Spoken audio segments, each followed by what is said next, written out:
All right, folks. So story time. Uh, so check me out. So myself and other family members met with more family members to eat at a restaurant so we can simply chop it up, eat good food, and laugh at one another. Because that's what families do during the holiday, right? I was a driver because, hey, I didn't mind driving and I want to drive. So my some family members, they rode to the restaurant with me because they didn't want to drive and I didn't mind driving, right? While driving, I noticed that I was I had like a uptight, anxious feeling, bro. I just feel like I was, well, let me see. I was driving, and I feel I have to be alert a bit more. I have to be a bit more alert because I'm driving with other people in my car. And I was just thinking about different stuff in my head about just different stuff that just, I'm not gonna lie, it really made me feel uptight and anxious. But honestly, folks, it's something to be uptight or anxious about. Just give it to God. And when I say God, I'm talking about Jesus Christ. I'm just being genuine, folks. So moving forward, on the way up there, not everybody can drive, and it's really by God's grace and mercy that people are not harmed, bro. Like, ugh. Anyway, moving forward, we get to the restaurant. I'm watching my other family members like there. I'm just observing them. We laughing, chopping it up, and I notice how like for this group of family members, like they are just very, very loving to one another. Like they're just very, very loving. And I'm thinking in my mind like, wow, this is so beautiful. This is so beautiful to observe. Because just being transparent, I didn't experience that growing up. Like with certain family members, I did not experience the love growing up, and they could say the same for me likewise. But for where I'm at in my life, it's like I show love. But people just disrespectful, and you just can't. You don't cast your pearls to swine, folks. Like don't do that. Don't do that. So moving forward, leaving the restaurant, I'm still the driver because I drove up there, right? And so before officially leaving to go home, I noticed the traffic in that area. It was a high amount of traffic, and it was getting darker. Okay.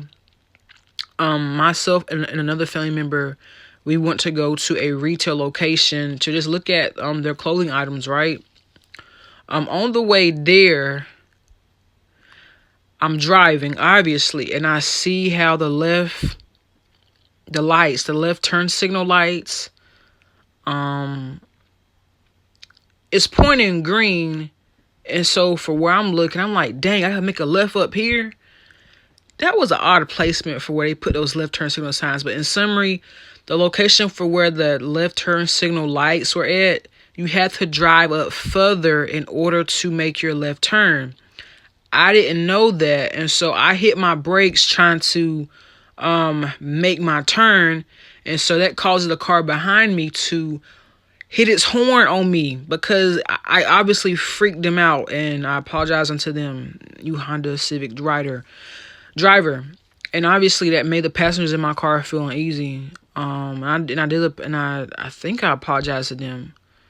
But nonetheless, eventually we get to said location. Me and said relative, we leave said location because, oh my God, anyway, I'm not even gonna get to all that, but I want to go. Being around so many people and all them cars, it was just getting on my nerves, bro. Just getting on my nerves. So moving forward, we're leaving, and I have a really, really small car. Like it looks like an ice cube, okay? And so anyway, we're leaving. We are leaving.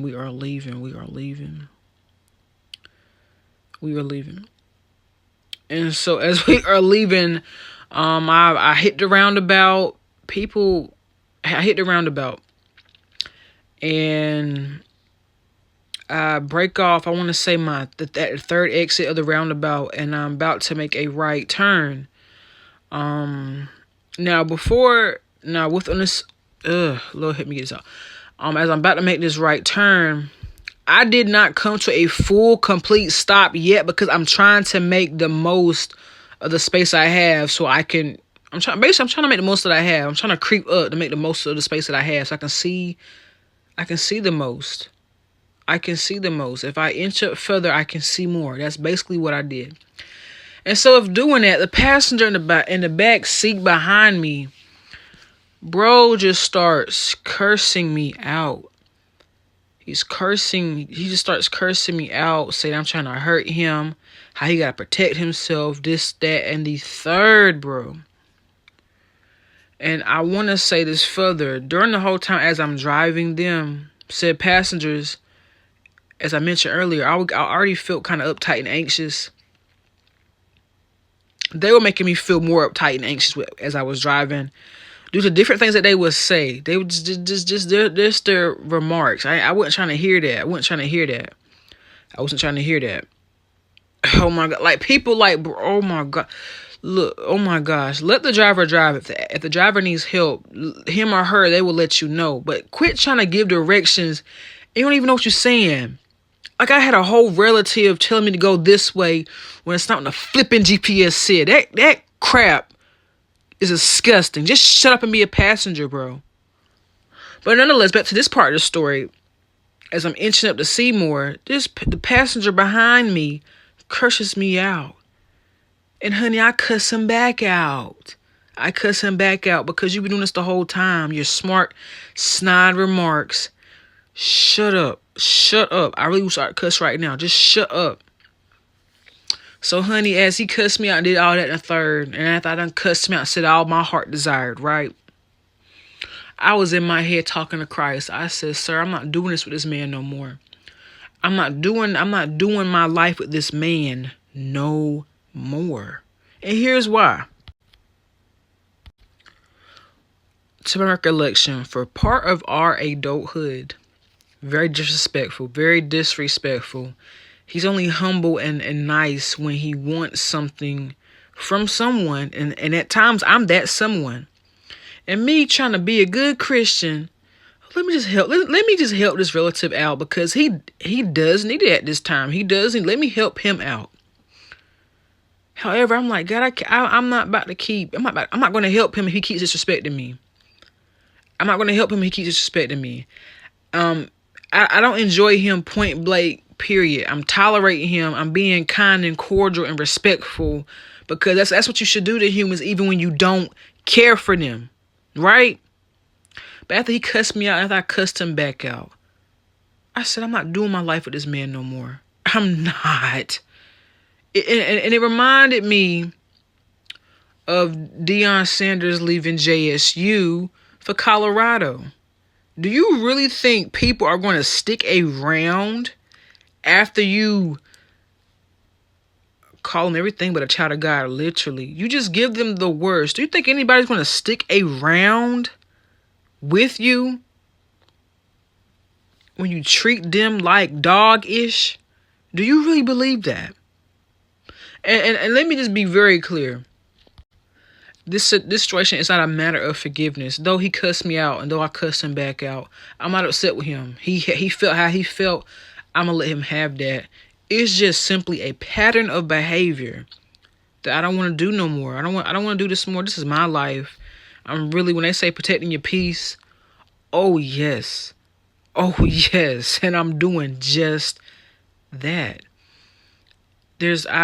At this point in my life, whatever the future holds, however God brings us back together, so be it. But I'm protecting my peace. I love myself. When I'm around this family member, I don't enjoy them. It's always something with them. Ugh. I'm just keeping it real.